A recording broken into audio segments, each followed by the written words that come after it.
అందరికీ వందనాలండి. ఉదయకాల సమయం దేవుడు మన కొరకు సిద్ధపరిచిన వాక్యమును చదువుకుందాం. కృప మీకు తోడై ఉండును.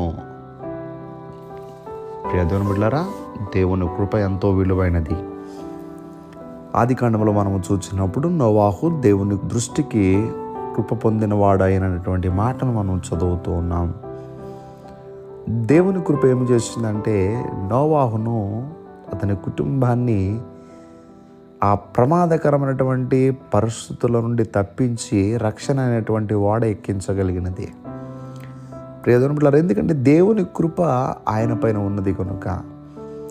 ఈ చివరి దినాల్లో మనము కూడా ఎంత ధన్యులమంటే దేవుని కృప మన పైన ఉన్నది.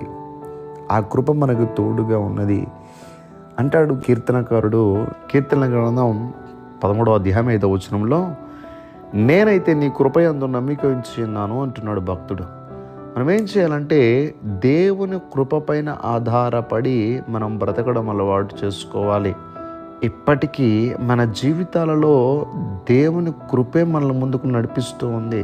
ఇలా ఉన్నామంటే మనం తినే తిండి కాదు, మనం తీసుకునే జాగ్రత్తలు కాదు, మన బలము కాదు, మన శక్తి కాదు, మన జ్ఞానము కాదు, అనుదినము మనల్ని బ్రతికించేది దేవుని కృప. అలాంటి కృప మనకు తోడుగా ఉన్నది కనుకనే ఈరోజు మనం ఈ స్థితిలో ఉండగలిగాం. కృపే కనుక లేకపోతే మనం ఏమైపోదుమో.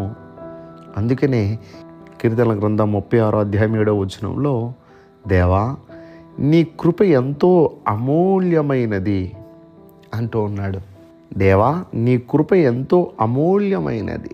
ఆ దేవుని యొక్క కృప మన పైన ఉన్నది కనుకనే మనము ఈ స్థితిలో ఉండగలుగుతున్నాం. ప్రియ దేవుని బిడ్డలారా, మన యొక్క ఆధ్యాత్మికమైనటువంటి జీవితంలో దేవుని కృప ఎంతో విలువైనది కనుక, ఆ కృప మనకి తోడై ఉన్నది కనుక, ఆ కృపను మనము నిరర్ధకము చేయకుండా దేవునికి తగినట్టుగా జీవించాలి.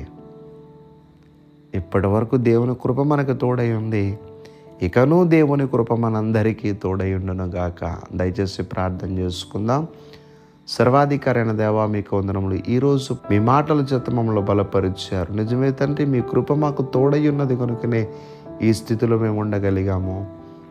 ఈరోజు ఈ ప్రార్థనలు ఎక్కిపించిన ప్రతి బిడ్డ మీరు జ్ఞాపకం చేసుకుని మీ కృపా బిడ్డలకు తోడుగా ఉంచినందుకు స్తోత్రాలు చెల్లిస్తూ ఈరోజు నీ బిడ్డలు వారి దినచర్య ప్రారంభిస్తూ ఉంటుండగా నీ బిడ్డల అవసరాలన్నీ కూడా తీర్చి అన్ని విషయాలలో ప్రభా నీ బిడ్డలను దీవించమని యేసుక్రీస్తు వారి యొక్క నామం పేరట అడిగి వేడుకుంటూ ఉన్నాం మా పరమ తండ్రి.